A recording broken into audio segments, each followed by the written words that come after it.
Christmas came late this year. What do we got? I don't know. Let's see.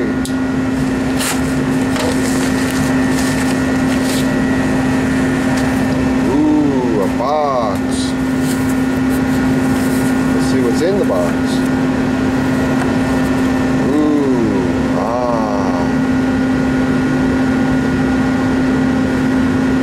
ha ha ha. My quick change kit made it here. I'm a happy camper. Boring bar.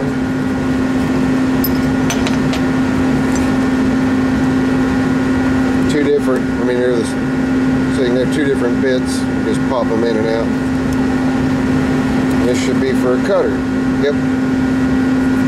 For a parting tool. Yeehaw! Now I can play. I'll get this set up. We'll see how it does. I will tell you guys, believe it or not, this kit usually runs 108 bucks. I paid less than 50. And then you add the shipping on, it was like 53. They had a sale, so I thought, you know what? I'll take that sale. I'll definitely take that sale. So, we'll see how it does. I mean, it's not solid, this is aluminum, but it's anodized. Looks like it's machined pretty well. But we'll get it on there. We'll figure out if it's all that or not. So, stay tuned. I'm digging it. But I gotta make a little bit of something before I can actually mount it. I've got to make my plate to go in here and tap it so that the bolt will tap through. But it's the perfect size. That's the only thing I was worried about, was that it was going to be too small. But it is the perfect size. We'll put it through its paces and see how well it does. Been wanting one for a long time, but I'm just, you guys know, I'm a penny pincher. I mean, I'm such a big penny pincher, I won't even buy a full-size micrometer. But anyway, I'll get that plate milled out, and what I have to do is a little bit of trickery on the lathe, or on my drill press, and use my drill press as a, oh, it's quiet. Use my drill press as a mill, because I've got a milling vise, and just take it from there. We'll see if I can get her done or not. I'm sure I can. But what I've got to do is just mimic that bottom piece right there. Can't use this one obviously because it's got a huge ass hole in it that the lantern goes through. But we'll tackle that, get it on there, do some cuts, and see how we like it. That's it. Out. Can you mill with a drill press? So far so good.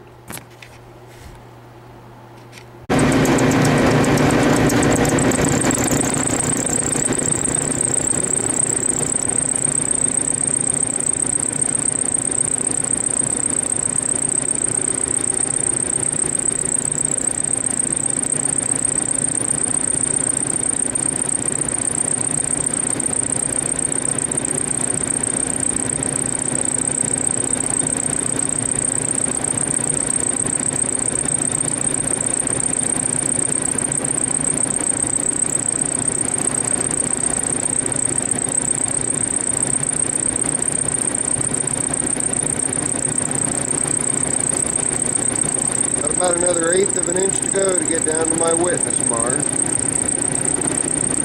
Taking about 20-25 thousandths off at a time. It's doing pretty good. And it's just a cheap generic Harbor Freight XY vise.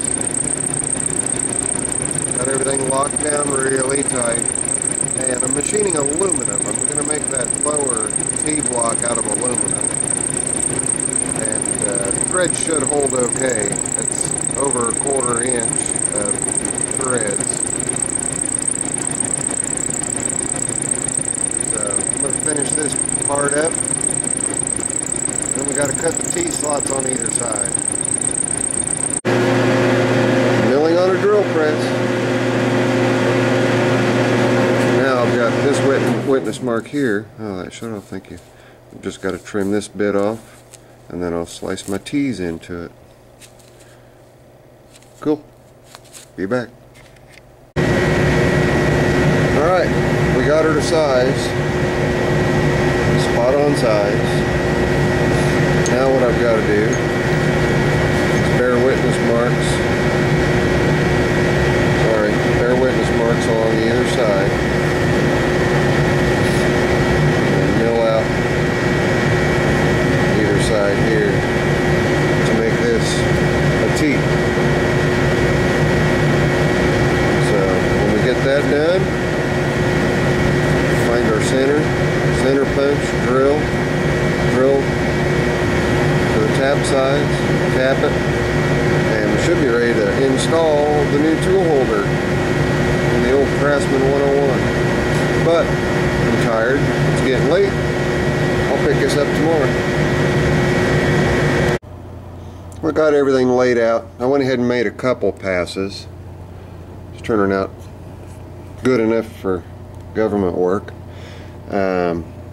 I'll get this finished up tomorrow. I said in the last clip that I was done for the day. Well, now I really am done for the day. I just wanted to get things laid out and take a look and make sure that I was going to be able to mill this way. I didn't want to have to put that plate in flat. So far so good, but using a drill press to mill, necessity is the mother of invention. I know I'm not the only one who's ever milled with a drill press. I'm going really slow because you don't want to screw up your bearings. They're not meant for lateral forces. So going really slow, I'm doing alright.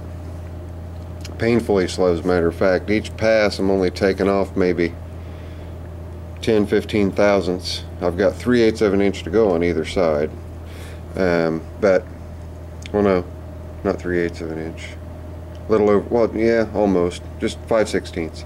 But I forgot where I was going. Where was I going with that? Anyway, oh, how long it took. Yeah, it's taken me about 2.5 minutes per pass. I'm going really, this is about the pace that I'm going. Really slow. So I'm leaving it set right where it was with the last pass, and then I can raise it up 10-15 thousandths and just keep chipping away at it. But we'll get her done tomorrow. I've already got my center hole marked. Where my center hole goes marked, you can see the diagonal lines there. I need those to find the center so that I could get my witness marks for how deep I needed to make the groove to go in the slot. I'm pretty sure you guys know what I'm talking about, but it's got to fit in that slot right there. So I've got my width less about 20 thousandths, and then I've got this width figured less about 20 thousandths. So it'll be a semi snug fit. Should be plenty good enough, and the piece should be plenty thick enough that and I may have to, I didn't even think of that, I may have to surface mill the top of the new plate. We'll see what happens, but that's it. No, I did do a little bit more on the knob. I knurled it. I did a 2-stage knurl on the lower 3, and then on the upper 4 just a regular knurl. I don't know if you can see those extra lines on the bottom 3, and then I ball milled the end. Just cupped it. That's tricky when you don't have a ball mill. That's really slow, careful cuts. But anyway, that's enough. It's probably going to be a number of parts because it's going to be kind of long-winded if I do put everything together at once. But anyway, there we go. This little sucker's going to be on tomorrow, come hell or high water. But you guys won't see this video till after I'm finished. So Anyway, it's Thursday. Tomorrow's Friday. Friday, this ought to be on. Later.